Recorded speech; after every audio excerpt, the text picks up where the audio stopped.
Hi guys, good evening. Guys, kasi nakatanaw sa interview ni Daniel Miranda ug ni Sofia Andres sa Kuan on One ni Milay Contiveros. Kana bitaw maka-proud nga grabe ka hambong nga adunahan man unta kaayo, pero grabe ka down to earth, no? Unya siguro maayo gyud ang pagpadako sa ilahano sa ilahang ginikanan kay gi-apply po ni Daniel no sa iyang anak kang Zoe, no? Ug maka-proud sila in the sense nga bata pa sila nagsimula, pero hangtod karon sila lang gapon. Although ingon si Daniel Miranda nga ken bitaw si Sofia mahilig mag-post sa social media, i-unfollow niya. Ayun siya, dili lang unfollow, gi-block pa gyud daw siya.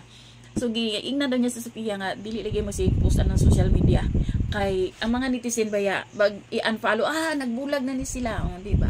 So ganahan ko sa ambot lang ha kung kamo nalingaw ba mo, pero ako nalingaw ko tapos daghan ka realization unya daghan ganing daghan pagtulunan nga imong makuha no sa kay Daniel Miranda nga kung unsa siya kadato ing ana ngiyang pananaw sa buhay nya kana bitang maka-proud no nga bisag sa ilahang kabata nga nabuntis si Sofia pero wala gid daw ni abot yang una-una nga iyahang biyaan kay di gid niya kay si Sofia mo iyahang first girlfriend. Tan-aw na to guys unsa giingon ni Daniel Miranda. Ang lalim. Nalungkay ka ng hinga ba?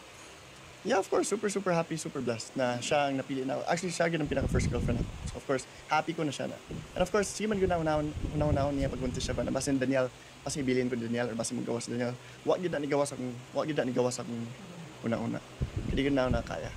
So, katong nibuntis siya, naragid ko. Until now, naragyapon ko. For the future, naragyapon ko.